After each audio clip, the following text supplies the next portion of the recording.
Hello everyone, once again welcome back to Priyanka career hub for UGC NET exam preparation. UGC की तरफ से बहुत ही important update सामने निकल कर आ रहा है। यूजीसी ने एक ड्राफ्ट जारी किया है जिसमें असिस्टेंट प्रोफेसर के रिक्रूटमेंट को लेकर बहुत ही बड़ा बदलाव यूजीसी करने जा रहा है। काफी स्टूडेंट्स को कंफ्यूजन है। स्टूडेंट्स पूछ रहे हैं कि अगर असिस्टेंट प्रोफेसर जॉब के लिए नेट रिक्वायर्ड नहीं है तो क्या हम यूजीसी नेट के एग्जाम की प्रिपरेशन करना छोड़ दें।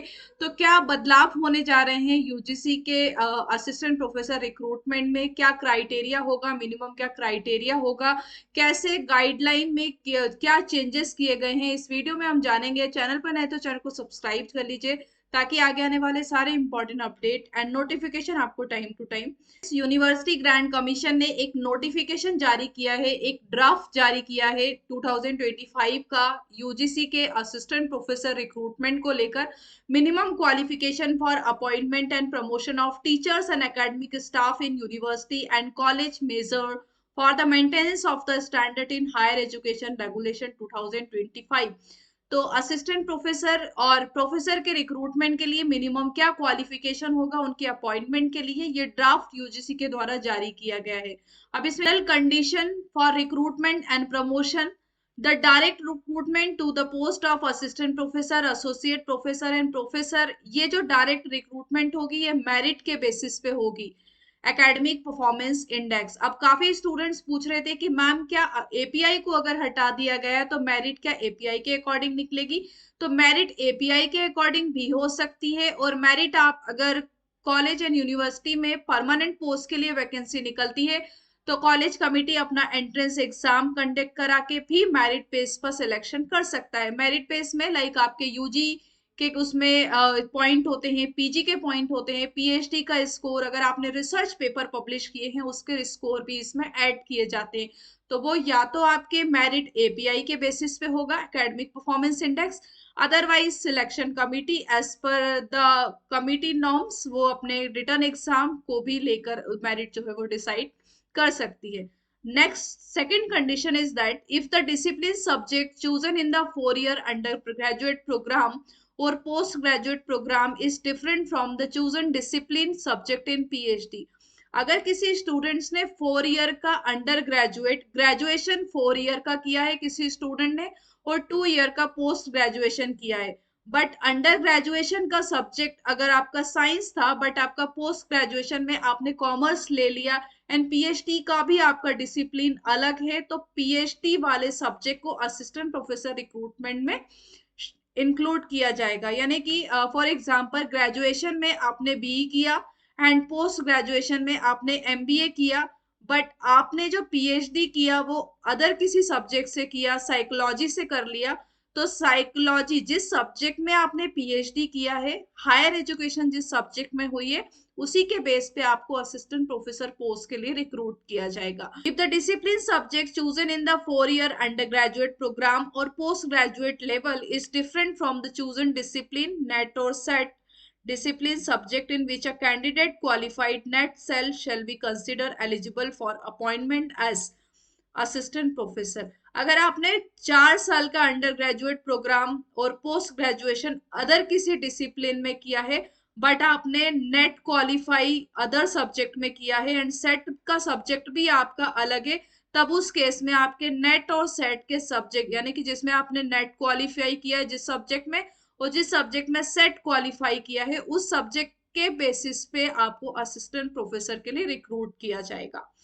तो ये ध्यान में रखना है, बट इसके लिए आपका 4 year अंडर ग्रेजुएट प्रोग्राम होना चाहिए and 2 year post graduate program होना चाहिए। ओके, सो ये थी हमारी 3 कंडीशन असिस्टेंट प्रोफेसर रिक्रूटमेंट को लेकर। Qualification for the assistant professor, UG में आपके एटलीस्ट 75% होना चाहिए एंड यूजी अगर आपने 4 year का किया है तब आपके 75% होने चाहिए, एंड पीजी पोस्ट ग्रेजुएशन में आपके मिनिमम 55% होना चाहिए और an equivalent grade two PhD degree.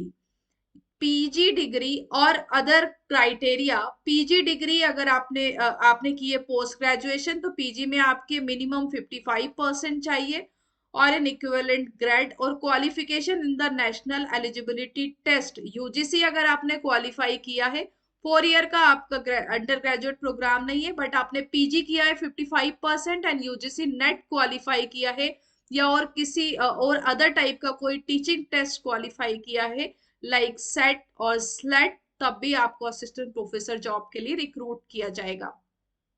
CSI net है अगर आपका साइंस बैकग्राउंड है, या आईसीएआर है, यूजीसी नेट है, सेट है, तब आपका पीजी में पोस्ट ग्रेजुएशन में 55% चाहिए एंड नेशनल एलिजिबिलिटी टेस्ट या फिर अदर टीचिंग एग्जाम आपने क्वालिफाई किया हो। Other qualification of the assistant professor, PG degree level 7 अगर आपने पीजी में पोस्ट ग्रेजुएशन में एमई और एमटेक किया है विद द एटलीस्ट 55%। एमई और एमटेक मतलब टेक्निकल अगर आपने पोस्ट ग्रेजुएशन किया है और एन इक्विवेलेंट ग्रेड, तब भी उस स्टूडेंट्स को रिक्रूट किया जाएगा। अगर आपने एमई किया है, एमटेक किया है 2 ईयर का पोस्ट ग्रेजुएशन 55% से, तब विदाउट नेट भी स्टूडेंट्स को रिक्रूट किया जाएगा टेक्निकल एजुकेशन के लिए। ये थी आपकी qualification and eligibility for assistant professor recruitment में। आई होप कि आपको समझ में आ गया होगा। बट अब काफी स्टूडेंट्स पूछ रहे थे कि मैम हमें असिस्टेंट प्रोफेसर बनने के लिए यूजीसी नेट मैंडेटरी नहीं है, तो हम यूजीसी नेट एग्जाम की प्रिपरेशन नहीं करना चाहिए। तो ऐसा नहीं है, यूजीसी नेट एग्जाम की प्रिपरेशन आपको इसीलिए भी करना चाहिए क्योंकि पीएचडी में अगर आपको एडमिशन लेना है तो अभी सभी यूनिवर्सिटीज के लिए कंपलसरी कर दिया गया है। पीएचडी में एडमिशन लेना चाहते हो तब उस केस में आपको यूजीसी नेट क्वालिफाई करना है। तो जो स्टूडेंट्स स्कॉलरशिप के थ्रू पीएचडी करना चाहते हैं, स्कॉलरशिप में आपको फंड मिलता है, तो जेआरएफ आपके लिए मैंडेटरी हो जाता है अगर आप स्कॉलरशिप के जेआरएफ के थ्रू आप पीएचडी करना चाहते हैं तो। ये थे आपके मिनिमम क्वालिफिकेशन रिगार्डिंग और असिस्टेंट प्रोफेसर जॉब। बट ये जो मैंने ड्राफ्ट अब आज आपके साथ में डिस्कस किया, ये ओनली ड्राफ्ट है, ये अभी एप्लीकेबल नहीं हुआ है। यूजीसी ने काफी स्टूडेंट से, स्कॉलर से इसके फीडबैक इनवाइट किए हैं। आप यूजीसी की वेबसाइट पे जाइए, यहाँ पे फीडबैक की लिंक अवेलेबल है। अगर आप अपना कोई सजेशन देना चाहते हैं इस ड्राफ्ट को लेकर तो आप अपना सजेशन दे सकते हैं। एंड यूजीसी ने अभी इसमें चेंजेस करेगा, अभी ये फाइनल जो है नहीं है गाइडलाइन, इसमें कुछ चेंजेस होना बाकी है। कैसा लगा आपको ये वीडियो? अगर आपको लगता है कि कुछ चेंजेस होना चाहिए, कमेंट सेक्शन में मुझे कमेंट्स करके जरूर बताइएगा। If you like this video, don't forget to subscribe the channel. Till then keep watching video. Thank you so much, have a nice day.